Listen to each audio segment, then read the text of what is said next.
บายดีท่านผู้ฟังที่เคารพทุกท่านพบกับรายการวิทยุภาคภาษาลาวสถานีวิทยุ FEBC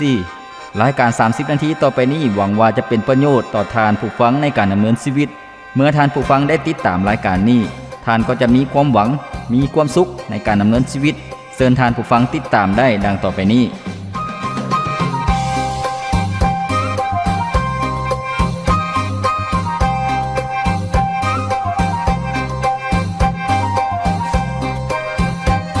คำของพระเจ้าได้กล่าวไว้ว่าพระเจ้าองค์นี้เป็นที่พึ่งอันเข้มแข็งทรงจัดเตรียมทางอันปลอดภัยให้ข้าน้อยได้พระธรรม2 ซามูเอลบทที่22ข้อที่33สุขสบายดีพ่อแม่พี่น้องท่านผู้ฟังที่เคารพรักทุกท่านพบกันอีกเช่นเคยกับรายการชีวิตนี้ยังมีความหวังข้าพเจ้าพรประเสริฐผู้ดำเนินรายการยินดีต้อนรับท่านผู้ฟังเข้าสู่รายการของพวกเราซึ่งรายการของพวกเราเป็นรายการที่มีจุดประสงค์เป้าหมายให้กับพี่น้องประชาชนลาวทุกๆท่านได้รับประโพธิ์ได้รับแนวคิดได้รับกำลังและได้เรียนรู้สิ่งใหม่ๆท่านผู้ฟังที่เคารพที่ผ่านมารายการของพวกเรานั้นได้นำเสนอให้กับท่านผู้ฟังในหลายๆหัวข้อหลายๆภาคส่วนและรายการของพวกเราได้ออกอากาศทุกๆมื้อท่านผู้ฟังผ่านทั้งวิทยุซอฟต์เวฟท่านผู้ฟัง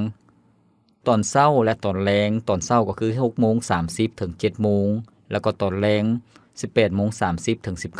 19:00 ในช่วงตอนเช้าอยู่ในคลื่นซอฟต์เวฟ9795ท่านผู้ฟังแล้วก็ส่วนตอนแลงก็คืออยู่ในคลื่นซอฟต์เวฟ12095นั่นก็คือคลื่นของรายการของพวกเราผ่านทางวิทยุท่านผู้ฟังบ่เพียงแต่เท่านั้นรายการของพวกเรายังได้นำเสนอผ่านทางอินเทอร์เน็ตก็คือผ่านทาง YouTube แล้วก็ผ่านทาง Facebook ท่านผู้ฟังเพียงแต่ท่านผู้ฟังพิมพ์ภาษาอังกฤษเข้าไปคำว่า FEBC ลาวท่านผู้ฟังก็จะเห็น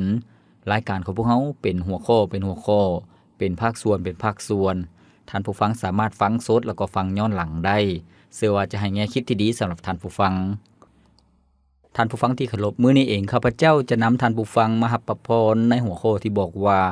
พระสัญญาของพระเจ้าท่านผู้ฟังซึ่งเป็นหัวข้อหนึ่งที่สำคัญสำหรับมนุษย์เฮา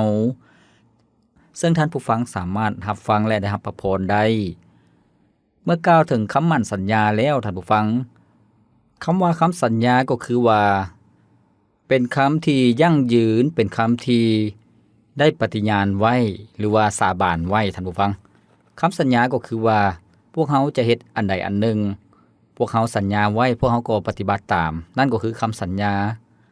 เมื่อเว้าถึงคำสัญญาแล้วสำหรับคนเฮาส่วนหลายก็มีจุดประสงค์แล้วก็มีความมุ่งมา่ปรารถนาที่ยิ่งใหญ่แล้วก็มีคำสัญญาที่สวยสดงดงามเป็นคำสัญญาที่สมบูรณ์แบบท่านผู้ฟังหลายๆคนก็อยากให้คำสัญญาที่ดีท่านผู้ฟังแต่ในความเป็นจริงแล้วคำสัญญาของคนเฮานั้นน้อยหลายท่านผู้ฟังที่จะประสบผลสำเร็จเพราะว่าอย่างท่านผู้ฟังเพราะว่าหลายคนก็บ่รักษาคำมั่นสัญญาหรือว่าเมื่อรักษาคำมั่นสัญญาแต่ว่าปฏิบัติตามบ่ได้เพราะว่าอย่างคำสัญญานั้นเกินกำลังเกินความสามารถเกินที่จะรับผิดชอบได้ท่านผู้ฟังสัญญาแล้วแต่เฮ็ดบ่ได้ก็มีหลายเพราะว่ามนุษย์เฮามีความจำกัดบางคนสัญญากับผัวกับเมียหรือว่าสัญญากับลูกกับเต้า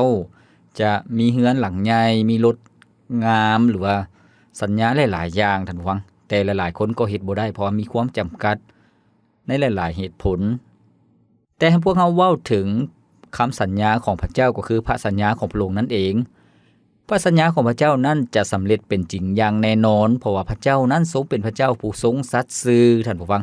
พระองค์ทรงเป็นพระเจ้าผู้ทรงสัตย์ซื่อต่อคำกล่าวของพระองค์เมื่อพระองค์ทรงกล่าวไปแล้วพระองค์ก็ปฏิบัติตามเพราะว่าพระเจ้าบ่สามารถที่จะเป็นพระเจ้าที่ขี้ตัวหลอกลวงได้เพราะว่าพระเจ้าทรงเป็นพระเจ้าผู้ทรงสัตย์ซื่อท่านผู้ฟังแล้วก็เมื่อพระเจ้าทรงสัญญาแล้วพระองค์ก็กระทำได้เพราะว่าพระองค์ทรงเป็นพระเจ้าผู้บ่ได้จำกัดพระองค์มีอำนาจที่ยิ่งใหญ่สูงสุดเมื่อพระองค์สัญญาไว้แล้วพระองค์ก็เฮ็ดได้ซึ่งดังที่พวกเขาได้ฟังไปแล้วนั้นแตกต่างจากคนเฮาที่สัญญาแล้วบ่ได้ปฏิบัติตามหรือว่าสัญญาแล้วก็ปฏิบัติตามบ่ได้เพราะมันเกินกำลังเกินขอบเขตท่านผู้ฟังมื้อนี้เองพวกเราจะเรียนรู้ในพระสัญญาของพระเจ้าซึ่งมี7พระสัญญาด้วยกันที่พระเจ้าทรงสัญญาต่อมนุษย์พวกเราท่านผู้ฟังพระสัญญาของพระเจ้า ให้พวกเขามาเบิ่งในพระคำเพลงสรรเสริญบทที่25ข้อที่14ท่านผู้ฟังซึ่งในที่นี้ได้กล่าวไว้ว่าพระเจ้ายาเวเป็นเพื่อนกับผู้ที่ยำเกรงพระองค์และให้พันธสัญญายืนยงกับเขาเจ้าแม่นแล้วท่านผู้ฟังที่เคารพพระเจ้าทรงเป็นมิตรหรือว่าเป็นเพื่อนพระองค์ทรงยอมรับผู้ที่ยำเกรงพระองค์ก็คือผู้ที่เชื่อวางใจในพระองค์ผู้ที่นมัสการพระองค์บ่แม่นผู้ที่ข้าวไหว้บูชารูปปั้นรูปเคารพบ่แม่นผู้ที่เชื่อไสยศาสตร์หรือว่านับถือเทพเจ้าบ่แม่นผู้ที่เชื่อในบุญกุศลบ่แม่นผู้ที่ไว้วางใจในความรู้ความสามารถของตนเองความฉลาดของตนเองแต่เชื่อในพระเจ้าพระเจ้าทรงยอมรับคนที่ยำเกรงพระองค์และพระองค์ทรงให้พระสัญญาของพระองค์นั้นกับบรรดาคนที่ยำเกรงพระองค์ท่านผู้ฟังนี่ก็คือพระคัมภีร์ที่พวกเราเริ่มต้นในมื้อนี้พระเจ้าทรงมีพระสัญญากับผู้ที่เชื่อวางใจในพระองค์ผู้ที่ยำเกรงพระองค์พระสัญญานั้นมีอย่างใดท่านผู้ฟังข้อที่1ก็คือว่าพระเจ้าจะอยู่กับพวกเขาในทุกๆสถานการณ์พระเจ้าจะทรงอยู่นำพวกเขาในทุกๆสภาพการซึ่งปรากฏอยู่ในพระธรรมเอสายาห์บทที่43ข้อที่2ท่านผู้ฟังซึ่งได้กล่าวไว้ว่าเฮาจะอยู่นำเมื่อย่างข้ามบ่อน้ำเลิกไปความลำบากของพวกเจ้าจะบ่ท่วมพวกเจ้าไฟจะบ่ไหม้พวกเจ้าเมื่อผ่านพาไฟไปการทดลองที่ลำบากจะบ่ทำให้พวกเจ้าได้แม้แล้วท่านผู้ฟังที่เคารพนี่ก็คือพระสัญญาของพระเจ้าก็คือข้อที่1ก็คือว่าพระเจ้าจะทรงอยู่กับพวกเขาในทุกสถานการณ์ทุกสภาพการพระคัมภีร์ได้ยกให้เห็นภาพตัวอย่างก็คือว่าพระเจ้าจะอยู่นำพวกเขาเมื่อพวกเขาย่างข้ามน้ำท่านผู้ฟังบ่อนที่น้ำเลิกบ่อนที่มีกระแสน้ำไหลแห้งน้ำก็จะบ่พัดพวกเขาไปหมายถึงชีวิตของพวกเขาที่พบกับความทุกข์ยากลำบากน้ำนั้นคือกันกับกระแสน้ำที่ไหลแห้งท่านผู้ฟังความทุกข์ยากลำบากปัญหาเหล่านั้นจะบ่เฮ็ดให้พวกเขาคลอนแคลนจะบ่เฮ็ดให้ชีวิตของพวกเขานั้นต้องล้มลงท่านผู้ฟังพระเจ้าจะทรงอยู่ในชีวิตของพวกเขาและอยู่กับพวกเขาทุกสภาพการถึงแม้ว่าอยู่ในสภาพการปี2022นี้ที่พยาธิโควิด -19 แพร่ระบาดพระเจ้าก็ทรงอยู่กับพวกเขาเช่นเดียวกันพระเจ้าจะทรงปกปักรักษาชีวิตของพวกเขาให้มีความปลอดภัยซึ่งพระคัมภีร์ได้บอกว่าไฟจะบ่ไหม้พวกเจ้าเมื่อผ่านพาไฟไปการทดลองที่ลำบากจะบ่ทำให้พวกเจ้าได้พระคัมภีร์เปรียบเทียบการทดลองปัญหาความทุกข์ยากลำบากเกิดขึ้นกับชีวิตของพวกเขาคือกันกับแปลวไฟที่ลุกไหม้ที่มีความร้อนแรงแต่ชีวิตของพวกเขานั่นก็จะมีความปลอดภัยพระเจ้าจะบ่ให้แปลวไฟแห่งปัญหาความเดือดร้อนจะบ่มาทำให้ชีวิตของพวกเขาจะเห็นภาพอยู่ในพระคัมภีร์เดิมในพระธรรมดานิเอลท่านผู้ฟังซึ่งหมู่เพื่อนของดานิเอลนั้นมี3คนที่จงรักภักดีต่อพระเจ้าบ่ยอมก้มกราบไหว้บูชารูปปั้นของกษัตริย์บาบิโลนท่านผู้ฟังซึ่งเป็นรูปปั้นที่หลอมด้วยคำหมู่ของดานิเอล3คนก็จงรักภักดีต่อพระเจ้ากษัตริย์ก็บ่พอใจสั่งให้ทหารจับโยนลงไปในเตาไฟแต่ว่าไฟก็บ่ได้ไหม้ทั้ง3คนนั้นก็มีความปลอดภัยทุกๆคนหลายๆสายตาก็เห็นความยิ่งใหญ่ของพระเจ้าในการปกปักรักษาคนที่เชื่อวางใจในพระองค์ดังนั้นให้พวกเขาเชื่อวางใจในพระเจ้าจงรักภักดีต่อพระองค์จะอยู่ในชีวิตของพวกเขาทุกๆสภาพการท่านผู้ฟังพระสัญญาข้อต่อไปก็คือว่าพระเจ้าบอกว่าเฮาจะปกป้องเจ้าท่านผู้ฟังพระเจ้าบอกว่าเฮาจะปกปักรักษาเจ้าซึ่งปรากฏอยู่ในพระธรรมเพลงสรรเสริญบทที่121ข้อที่7ข้อที่8ซึ่งได้กล่าวไว้ว่าพระเจ้ายาเวจะปกป้องพวกเจ้าให้พ้นโพยภัยทั้งจะเฝ้ารักษาเจ้าให้อยู่อย่างปลอดภัยได้พระเจ้ายาเวจะปกป้องคุ้มครองเจ้าในการไปมาของเจ้าตั้งแต่บัดนี้และสืบไปเป็นนิจแม่นแล้วท่านผู้ฟังนี่ก็คือพระสัญญาของพระเจ้าพระองค์จะทรงปกปักรักษาพวกเขาให้พ้นโพยภัยพระเจ้าจะทรงปกปักรักษาพวกเขาให้ปลอดภัยในทุกๆสถานการณ์และก็ตลอดไปท่านผู้ฟังพระคัมภีร์บอกว่าพระเจ้ายาเวจะปกป้องคุ้มครองเจ้าในการไปมาของเจ้าตั้งแต่บัดนี้และสืบไปเป็นนิจก็คือว่าบ่ว่าพวกเขาจะเฮ็ดหยังก็แล้วแต่บ่ว่าพวกเขาจะไปไสมาไสจะเดินทางบกทางน้ำหรือว่าทางอากาศพระเจ้าก็ทรงอยู่นำพวกเขาพระเจ้าทรงอยู่ในพวกเขาปกป้องพวกเขา บ่ว่าเวลาเฮ็ดเวียกเวลากินเวลานอนทุกอย่างพระเจ้าก็ทรงปกปักรักษานี่ก็คือสิทธิพิเศษแล้วก็เป็นพระสัญญาของพระเจ้าขอบพระคุณพระองค์ท่านผู้ฟังข้อต่อไปข้อที่3พระสัญญาของพระเจ้าประเภทที่3ก็คือว่าพระองค์บอกว่าเฮาจะเป็นกำลังความเข้มแข็งของเจ้าแม่นแล้วท่านผู้ฟังพระเจ้าทรงให้คำมั่นสัญญาว่าจะเป็นผู้เสริมกำลังเป็นผู้เสริมความเข้มแข็งในชีวิตของพวกเขาท่านผู้ฟังซึ่งในบทนี้พระธรรมสุภาษิตบทที่18ข้อ10ได้กล่าวไว้ว่าพระนามของพระเจ้ายาห์เวห์เป็นดังป้อมที่เข้มแข็งบ่อนที่คนชอบธรรมไปอยู่อย่างปลอดภัยได้แม่นแล้วท่านผู้ฟังเมื่อพวกเขาเชื่อวางใจในพระเจ้าพระนามของพระองค์ก็เป็นที่ปกปักรักษาพวกเขาพระคัมภีร์บอกว่าเป็นป้อมที่เข้มแข็งเมื่อพวกเขาเข้าไปลี้ภัยไปซ่อนอยู่พระเจ้าก็ให้พวกเขามีความปลอดภัยพระเจ้าให้ชีวิตของพวกเขามีความเข้มแข็งท่านผู้ฟังในพระคัมภีร์พระธรรมเอสายาห์บทที่41ข้อ10ได้กล่าวไว้ว่าเพราะเฮาอยู่กับพวกเจ้าฉะนั้นอย่าสู่ย่านกลัวอย่าสู่ย่านสิ่งใดๆเฮาคือพระเจ้าของพวกเจ้าเฮาจะช่วยเหลือให้พวกเจ้าได้เข้มแข็งและเฮาจะปกปักรักษาช่วยพวกเจ้าให้พ้นแม่นแล้วท่านผู้ฟังพระเจ้าจะให้ชีวิตของพวกเขานั้นมีความเข้มแข็งก็คือว่าพระองค์ทรงเป็นกำลังของพวกเขาเมื่อพวกเขามีความอิดเมื่อยมีความอ่อนแอมีความท้อถอยใจมีความโศกเศร้ามีความสิ้นหวังให้พวกเขาเข้ามาพึ่งพาพระเจ้าพระองค์สัญญาว่าพระองค์จะให้กำลังพวกเขาเพราะว่าพระองค์ทรงเป็นแรงแห่งกำลังเป็นป้อมปราการที่เข้มแข็งท่านผู้ฟังพระสัญญาของพระเจ้าข้อที่4ซึ่งพระเจ้าได้กล่าวว่าเฮาจะตอบเจ้าท่านผู้ฟังพระสัญญาของพระเจ้าข้อนี้เป็นพระสัญญาของพระเจ้าที่มีต่อประชากรของพระองค์ผู้ที่เชื่อวางใจในพระองค์พระเจ้าจะตอบพวกเฮาท่านผู้ฟังในพระธรรมเยเรมียาห์บทที่33ข้อที่3ได้กล่าวไว้ว่าจงห้องหาเฮาและเฮาจะตอบเจ้าเฮาจะบอกให้เจ้าฮู้ถึงสิ่งที่น่างึดง้อและการอัศจรรย์ต่างๆที่เจ้าบ่ฮู้แม่นแล้วท่านผู้ฟังพระเจ้าทรงสัญญาพระองค์ทรงเชิญชวนพวกเขาให้ห้องหาพระองค์เมื่อพวกเขาบ่เข้าใจในเรื่องราวต่างๆเมื่อเหตุการณ์เมื่อสภาพการเกิดขึ้นพวกเขาต้องการคำตอบให้พวกเขาห้องหาพระเจ้าก็คือการอธิษฐานอ้อนวอนต่อพระเจ้าท่านผู้ฟังการภาวนาอธิษฐานหาพระเจ้าพระองค์จะทรงตอบบ่เพียงแต่เท่านั้นพระองค์จะทรงเปิดเผยให้พวกเขาเห็นสิ่งที่อัศจรรย์น่างึดง้อซึ่งเกิดความคิดของพวกเขาเกิดความเข้าใจของพวกเขานั่นก็คือพระเจ้าผู้ทรงยิ่งใหญ่ท่านผู้ฟังที่เคารพให้พวกเขาพักฟังเพลงจากรายการของพวกเขาก่อนจัก1เสียงเพลงแล้วพวกเขาจะมาเรียนรู้นำกันอีกในพระสัญญาข้อที่5ถึงข้อที่7ท่านผู้ฟังในส่วนสุดท้ายหลายครั้งเมื่อเฮาอ้อนวอนทูลขอเรื่องราวของเฮาต่อพระองค์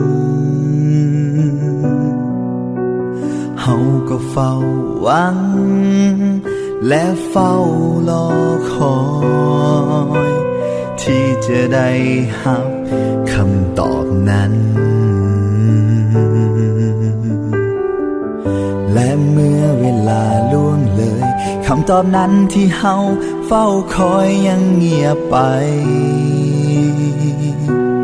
เฮาก็คิดสงสัยว่าเมื่อใดพระองค์จะตอบคำอ้อนวอนของเฮาเมื่อปัญหามากมายเข้ามาในชีวิตอย่าให้ใจของเฮาถอดใจจากพระคริสต์อย่าได้ทุกข์ใจด้วยสิ่งใดแต่ให้ทูลขอพระองค์ได้การเขาเฝ้าอ้อนวอนขอบคุณและโมทนาอย่าได้กังวลทั้งสิ่งใดพระองค์นั้นทรงเข้าใจเรื่องราวมากมายที่เฮาขอไปให้เป็นไปตามพระทัยแล้วสันติสุขของพระองค์จะเฝ้าหักษาจิตใจของเฮาเพื่อเฮาวางใจในพระองค์ผู้เดียว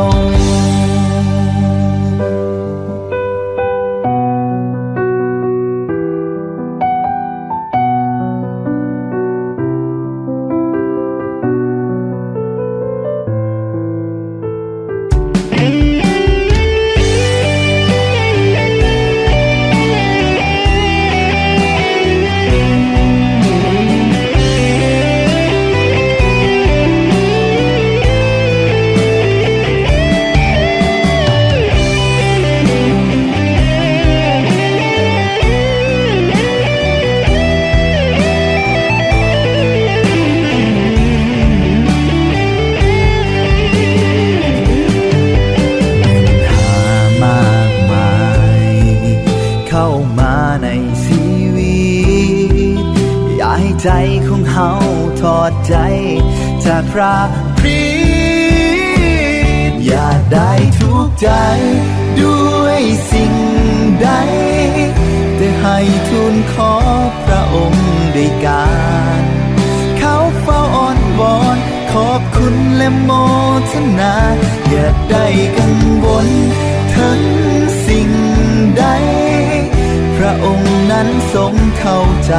เรื่องเล่ามากมายที่เฮาขอไปให้เป็นไปตามพระทัยแล้วสันติสุขของพระองค์จะเฝ้าหักษาจิตใจของเฮาเมื่อเฮาวางใจในพระองค์อย่าได้ทุกข์ใจด้วยสิ่งใดแต่ให้ทูลขอพระองค์ด้วยการเขาเฝ้าอ้อนวอนขอบคุณและโมทนา แม่นแล้วจะให้ชีวิตของพวกเฮาทุกข์ใจหรือว่าท้อถอยใจในเรื่องสิ่งใดๆเลยให้พวกเฮานำเอาความทุกข์ปัญหาทุกอย่างเข้ามาอธิษฐานมามอบไว้กับพระเจ้าโดยการทูลอ้อนวอนกับพระองค์แล้วพระองค์จะทรงซอยเหลือชีวิตของพวกเฮาพระองค์จะทรงฟังพวกเฮาเป็นให้ชีวิตของพวกเฮานั้นมีความไว้วางใจในพระเจ้ามีสันติสุขเต็มล้นในชีวิตของพวกเฮาดังบทเพลงที่พวกเฮาได้ฟังไปแล้วนั้นวางใจในพระองค์ท่านผู้ฟังที่เคารพมื้อนี้พวกเฮากำลังเรียนรู้ในหัวข้อที่บอกว่าพระสัญญาของพระเจ้าท่านผู้ฟังพระสัญญาของพระเจ้าในพระคัมภีร์นั้นมีจำนวนหลวงหลายท่านผู้ฟังแต่มื้อนี้เองพวกเฮาจะเรียนรู้นำกัน7พระสัญญาของพระเจ้า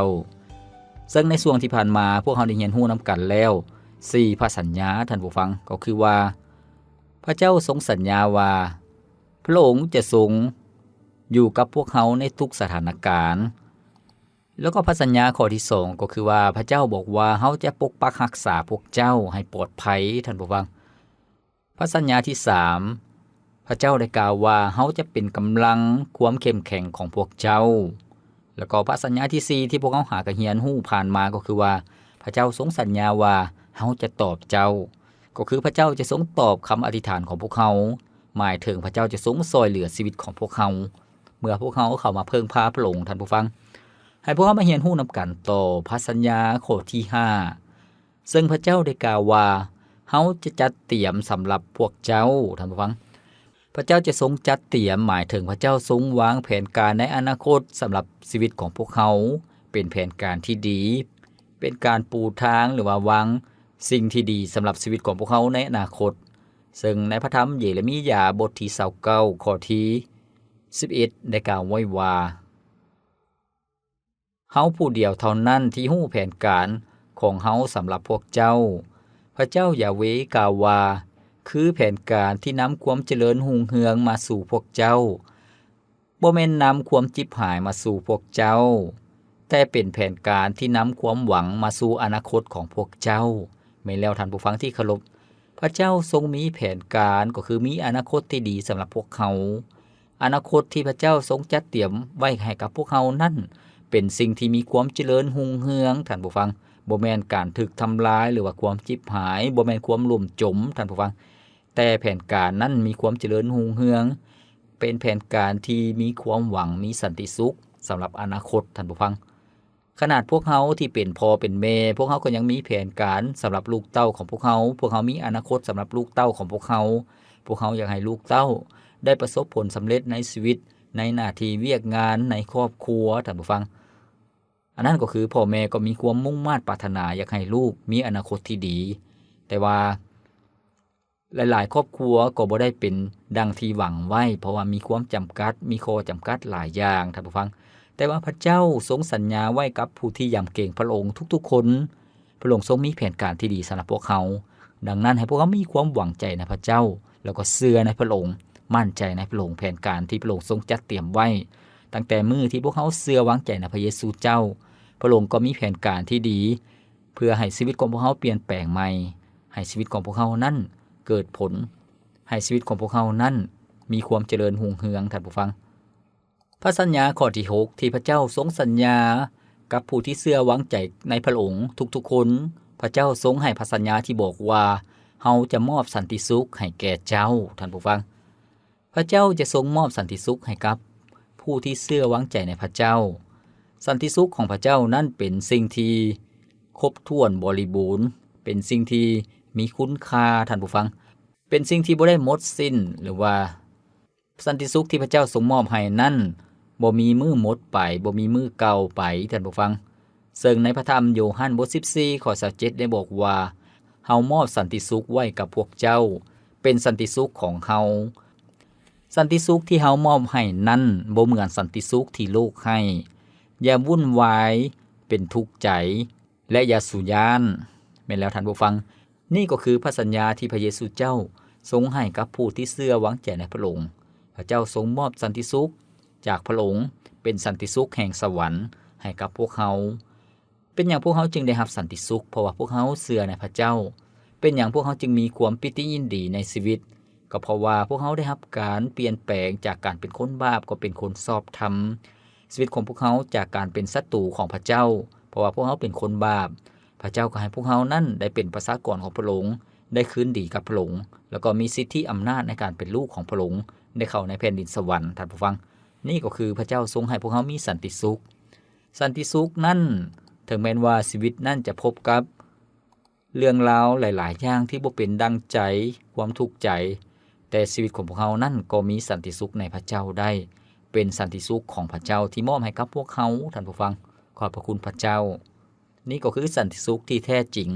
ซึ่งแตกต่างจากสันติสุขในโลกนี้พวกเขาจะเห็นว่าสันติสุขในโลกนี้เป็นเพียงแต่สัวขาวเป็นเพียงแต่สิ่งที่หลอกลวงหรือว่าเป็นรูปแบบเท่านั้นเป็นสิ่งที่ระยะสั้นแล้วก็บ่แม่นสันติสุขที่แท้จริงท่านผู้ฟังพวกเขาจะเห็นว่าความสำเร็จในหน้าที่เวียกงานการย่องยอสมเสยเหรียญรางวัลต่างๆเงินค้ำกำแก้วต่างๆงานเลี้ยงงานฉลองสิ่งเหล่านั้นบ่ดลก็จางหายไปท่านผู้ฟังก็หมดไปเพราะว่าตามยุคตามสมัยเพราะว่ามันเป็นสิ่งที่อนิจจังบ่แม่นสิ่งที่ถาวรแต่สันติสุขจากพระเจ้านั้นเป็นสิ่งที่ตลอดไปท่านผู้ฟังขอบพระคุณพระเจ้าพระสัญญาข้อที่7เป็นพระสัญญาข้อสุดท้ายที่พวกเขาจะมารับพระพรนำกันในมื้อนี้ซึ่งพระเจ้าได้กล่าวไว้ว่าเฮาจะหักเจ้าตลอดไปท่านผู้ฟังพระเจ้าจะทรงหักพวกเขาตลอดไปนี่ก็คือพระสัญญาของพระองค์ซึ่งปรากฏอยู่ในพระธรรมเยเรมียาบทที่31ข้อที่3ท่านผู้ฟังพระธรรมเยเรมียาบทที่31ข้อที่3ซึ่งได้กล่าวไว้ว่าพระเจ้ายาเวห์ได้ปรากฏแก่พวกเขาจากแดนไกลชาติอิสราเอลเอ๋ยเฮาหักแพงเจ้าเสมอมาดังนั้นเฮาจึงสืบต่อให้ความหักอันมั่นคงแก่เจ้าแม่นแล้วท่านผู้ฟังพระคัมภีร์ได้บันทึกเรื่องราวประชากรของพระเจ้าก็คือชนชาติอิสราเอลที่พระเจ้าทรงเลือกมาให้เป็นประชากรของพระองค์และพระเจ้าทรงให้คำมั่นสัญญาว่าพระองค์จะทรงหักเขาเจ้าและหักเขาเจ้าตลอดไปท่านผู้ฟังในพระคัมภีร์ใหม่จนถึงยุคปัจจุบันนี้พวกเขาที่เชื่อวางใจในพระเยซูเจ้าพวกเขาก็เป็นประชากรของพระเจ้าพระเจ้าก็ทรงหักพวกเขาท่านผู้ฟังและความหักของพระองค์นั้นเป็นความหักที่มั่นคงบ่เปลี่ยนแปลงพระองค์ทรงหักพวกเขาตลอดไปขอบพระคุณพระเจ้าท่านผู้ฟังดังนั้นในชีวิตของพวกเขาถึงแม้ว่าพวกเขาอาจจะบ่ได้สมหวังในความหักท่านผู้ฟังพวกเขาอาจจะมีความเสียใจหรือว่าอกหักหรือว่าผิดหวังในหลายๆคนความหักของพวกเขาอาจจะบ่ได้เต็มอิ่มหรือว่าครบถ้วนบริบูรณ์ในครอบครัวของพวกเขาแต่ข้าพเจ้าอยากหนุนใจท่านผู้ฟังก็คือว่าให้พวกเขารับความหักจากพระเจ้าแล้วชีวิตของพวกเขานั่นก็จะเต็มล้นด้วยความหักชีวิตของพวกเขานั่นก็จะบ่บกพร่องท่านผู้ฟังชีวิตของพวกเขานั้นจะเต็มล้นไปด้วยความหักของพระเจ้าและความหักของพระเจ้าในชีวิตของพวกเขาได้สัมผัสกับความหักของพระเจ้าความหักของพระเจ้าอยู่ในชีวิตของพวกเขาก็จะหลั่งไหลแล้วก็แผ่ออกไปให้กับคนอื่นๆที่อยู่อ้อมข้างพวกเขาได้เห็นว่าพวกเขาได้รับความหักจากพระเจ้าและเขาก็ได้สัมผัสกับความหักจากพระเจ้าผ่านทางชีวิตของพวกเขาท่านผู้ฟังขอบคุณพระเจ้าท่านผู้ฟังที่เคารพมื้อนี้พวกเขาได้เรียนรู้พระสัญญาของพระเจ้าซึ่งมี7พระสัญญาด้วยกันให้พวกเขาที่จะเชื่อวางใจในพระเจ้าท่านผู้ฟังและให้การดำเนินชีวิตของพวกเขาแต่ละมื้อนั้นด้วยความเชื่อในพระเจ้าที่เข้มแข็งขึ้นในความเชื่อก็คือว่านับมือนับเข้มแข็งนับมือนับฮู้จักกับพระเจ้าหลายขึ้นนับมือนับฮักพระเจ้ายำเกรงพระองค์ท่านผู้ฟังแล้วก็บ่เพียงแต่เท่านั้นพระสัญญาต่างๆ ที่พระเจ้าสัญญาไว้ก็จะสำเร็จเป็นจริงในชีวิตของพวกเขาอย่างแน่นอนท่านผู้ฟังขอบพระคุณพระเจ้าท่านผู้ฟังที่เคารพหากท่านผู้ฟังท่านใดอยากรับพระสัญญาของพระเจ้าให้ท่านผู้ฟังเปิดใจรับเชื่อวางใจในพระเยซูเจ้าท่านผู้ฟังก็จะได้รับพระสัญญาของพระเจ้าจะสำเร็จเป็นจริงในชีวิตของท่านผู้ฟังอย่างแน่นอนการเชื่อวางใจในพระเยซูเจ้านั้นบ่แม่นเรื่องยากหรือว่าสลับซับซ้อนเพียงแต่ยอมรับว่าตนเองเป็นคนบาปแล้วก็ต้อนรับพระเยซูเจ้าเข้ามาเป็นพระเจ้าในชีวิตท่านผู้ฟังก็จะเป็นประชากรของพระเจ้าตามพระสัญญาของพระองค์ชีวิตของท่านผู้ฟังก็จะเป็นชีวิตใหม่มีประสบการณ์ใหม่ๆได้รับการเปลี่ยนแปลงใหม่เป็นชีวิตที่บ่คือเก่าอีกต่อไปเป็นชีวิตที่น่าตื่นเต้นขอบพระคุณพระเจ้าท่านผู้ฟังที่เคารพมื้อต่อไปพวกเขาจะเรียนรู้ในข้อใหม่ซึ่งเป็นหัวข้อที่บอกว่าของขวัญจากพระเจ้าท่านผู้ฟังซึ่งพวกเขาจะเรียนรู้นำกันสำหรับมื้อนี้และการของพวกเขาดำเนินมาฮอดนี้ก็สิ้นสุดเพียงเท่านี้ข้าพเจ้าพรประเสริฐผู้ดำเนินรายการขอกล่าวคำว่าขอพระเจ้าอวยพรท่านผู้ฟังทุกท่านพบกันใหม่ในมื้อต่อไปสบายดีถามตัวเองคำนี้ถามว่าไผส่งให้ชีวิตเฮามาสร้างทุกอย่างและทำให้เฮามีค่ายอมพี่สิว่าเพื่อเฮา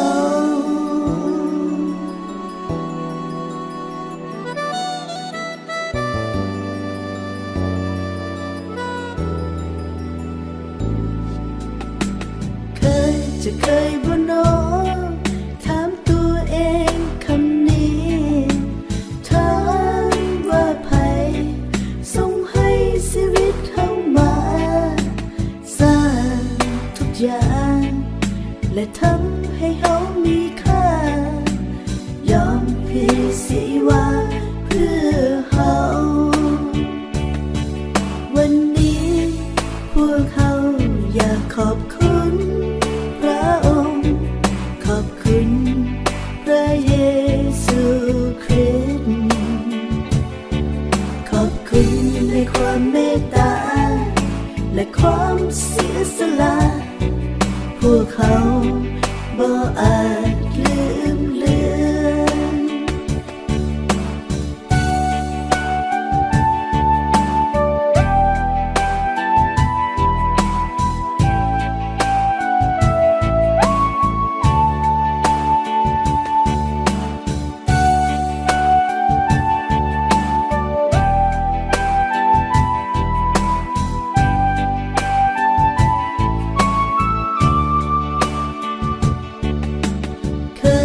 เคยบ่น้อ